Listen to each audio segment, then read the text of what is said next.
Bonjour, c'est Blandine Coudray, psychologue et cofondatrice de Scriboupsy. Alors aujourd'hui, je vais vous montrer la dernière mise à jour concernant les factures acquittées dans Scriboupsy.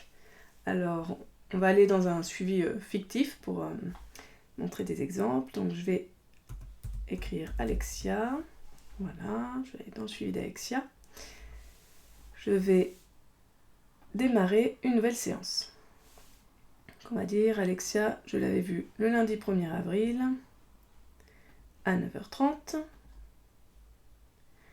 Je vais aller directement dans la partie facturation, car c'est ça qui nous intéresse aujourd'hui. Donc je clique sur facturer la séance.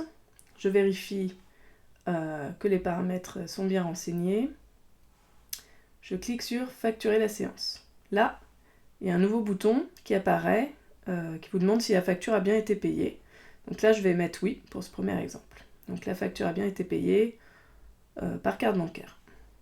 Donc je clique éditer une facture acquittée.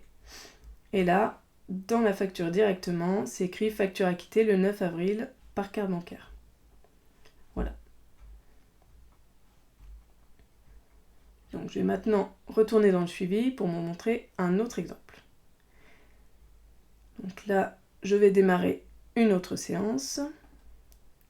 Donc, j'ai vu la patiente le jeudi 4 avril. On va refaire 9h30, c'est au hasard. Démarrer la séance.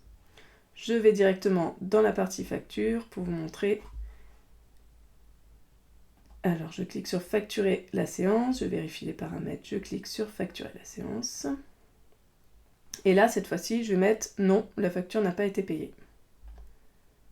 Voilà. Donc, tout en bas de la facture, il n'y a pas écrit facture acquittée.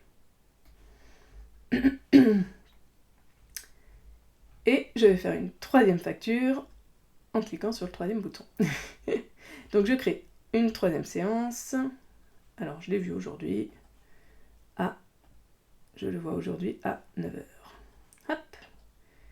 Donc, je vais directement dans la partie facturation. Je clique sur facturer la séance. Et cette fois-ci, je clique sur fermer. Ça, c'est si vous n'avez pas spécialement besoin de faire une facture acquittée, vous pouvez cliquer sur fermer et ça fait une facture lambda sans préciser que la facture est acquittée. Donc, je vais maintenant vous montrer dans le suivi ce que ça donne. Donc, retournez à la page du suivi. Donc dans la page de suivi, on voit bien les 3 factures que je viens de faire. Donc la première, elle était acquittée. La deuxième, on voit qu'elle n'a pas été payée car il y a le bouton attention. Donc si je clique sur la facture, je clique sur voir, il y a écrit facture impayée. Donc comme ça peut vous permettre de faire des relances à vos patients, de savoir quelles factures n'ont pas été payées. Et tout en bas, vous pouvez éditer une facture acquittée lorsque le patient a bien payé.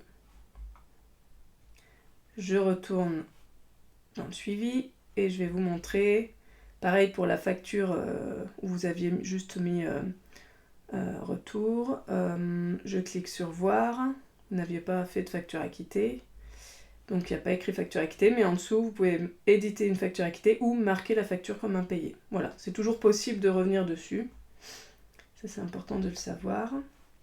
Voilà, vous pouvez aussi bien sûr voir les factures, ces factures-là dans la liste des factures, pour voir un peu dans la liste des factures toutes les factures qui sont impayées. Et à partir des factures acquittées, vous avez votre chiffre d'affaires qui est calculé donc par mois, par année, par trimestre, etc. Et si vous voulez continuer à faire comme vous aviez l'habitude de faire avant, à partir de l'ensemble des factures, ou le temps de passer aux factures acquittées, vous avez l'ancien chiffre d'affaires qui est toujours là, bien sûr, calculé donc là à partir de toutes les factures. Voilà pour la petite mise à jour.